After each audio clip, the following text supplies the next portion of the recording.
conquest of the Dacian kingdom, today's territory of Romania, by the armies of the Emperor Trajan at the beginning of the 2nd century AD meant the creation, after more than half a century, of a new particular Roman province on the lower Danube.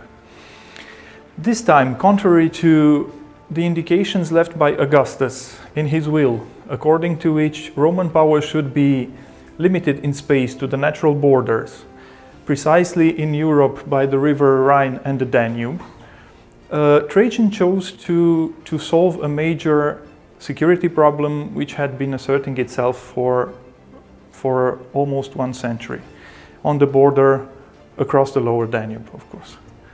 The aggressive and unpredictable Dacian state.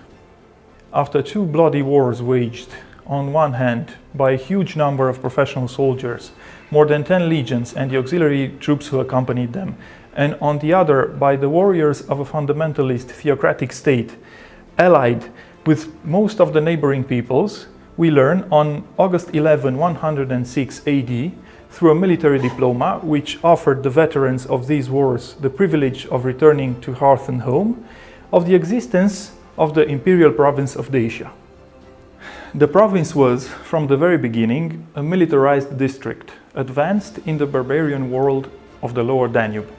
Trajan chose to leave here an impressive number of troops, including 2 or maybe even 3 legions, and approximately 40 auxiliary units for a total number of about 30,000 soldiers. Appointed as their leader was a senatorial governor of consular rank called Legatus Augusti pro praetore, whose headquarters and residence were in Ulpiatrana Sarmizeghetuza, the province's first city, created as a Roman colonia and endowed with a huge territory which stretched from the Danube to the center of Transylvania. Throughout its history of more than 160 years, the province of Dacia underwent several administrative reorganizations, losing and gaining troops from its military personnel depending on the tactical needs of the empire. The province's definitive form of organization was that decided by the Emperor Marcus Aurelius, starting with 168 AD, when the 3 former Dacian provinces created by Hadrian became financial districts and the entire territory was governed by a consularis trium daciarum. The time under the rule of the Severan dynasty, 193 to 235 AD, was the most prosperous for the province. The Dacian army helped the pretender Septimius Severus to the throne and received in return large sums of money and favors, which helped the development of the northern Danubian province. As a sign of gratitude, the towns and forts of the province built impressive bronze or marble statues of the emperor and his family.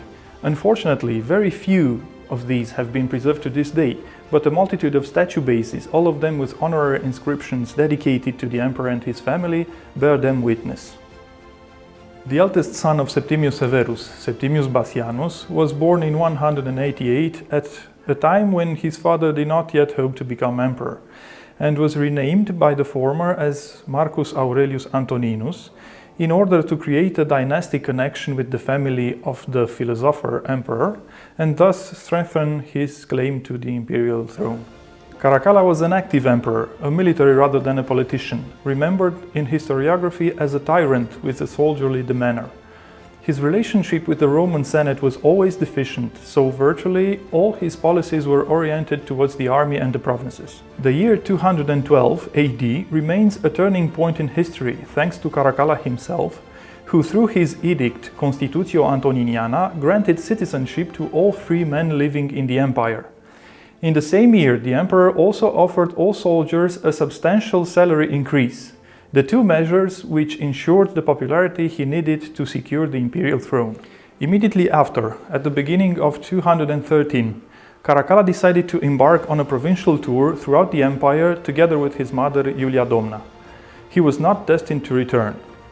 After a victory over the Germanic tribes of the Alemanni at the Rhine, he descended along the Danube to visit all the eastern provinces, including Dacia. Whether this visit ever truly materialized, it is difficult to say, but we know for certain that it was carefully planned, as most of the forts and cities along the route built imposing statues of the emperor and his mother, many of the bases of which have been preserved to this day. The dedications written on this are practically the same, which indicates a single order given according to some precise propagandistic indications. The statue from which the famous artifact presented here originated must have been part of the series of honorary monuments. Only a 7.4-inch part of the statue was preserved. It is made of bronze with a green patina and represents the emperor's face and neck. The piece was discovered during the archaeological works in the large fort of Porolissum, nowadays Moigrad, Sălaj County, and since its discovery in 1949 has been part of the permanent collection of the Museum of History from Cluj. This fragment of the face, cast by the so-called lost wax process, undoubtedly belongs to the Emperor Caracalla due to a series of attributes specific to his official portrait.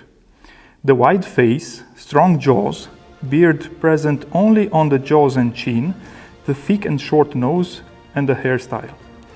Unlike the official portraits in the West, where he is represented with his head turned to the left, with a more frowning expression and a bigger nose, this portrait is a part of a series of more schematic provincial images, resulting from the successive copying of the metropolitan model. The grandiose, serene look and the frontal depiction illustrate the provincials' perception of the sovereignty and majesty of their emperor. Taking these clues into consideration, we can assume that the statue immortalized the emperor standing, likely in a chariot pulled by 4 horses, quadriga, and looking ahead. The visage of Caracalla from Porolissum probably originates from a clay or plaster model that would have been circulated in Dacia on the occasion of the construction of these statues for the emperor and his mother. The statue in Porolissum was dedicated to the emperor by one of the units stationed in the camp on the hill of Pomat, cohors tertia campestris or cohors prima Britonum equitata. This piece is important for the history of Roman Dacia and for our heritage because it marvelously illustrates a bygone era about which not much is known, as well as the most official aspects of military life, those related to politics and loyalty towards the emperor. The portrait is doubly valuable as it is part of a noticeably short series of imperial portraits or fragments of portraits discovered in Dacia. The entire army, and therefore every soldier individually, belonged to the emperor and swore allegiance directly to him. They celebrated his birthday and other official anniversaries and expressed their loyalty towards him on every occasion. The emperor, in return, paid his soldiers and became a fatherly figure to them. Despite all this, however, especially in the 3rd century, it was the army which removed and enthroned most emperors. This was also the case of Caracalla, who met a tragic end, assassinated in 217 AD in Syria by order of the Praetorian prefect Macrinus, who would become his successor. Despite the senator's dislike for him, he did not suffer a posthumous damnation precisely because of his popularity among the provincial armies.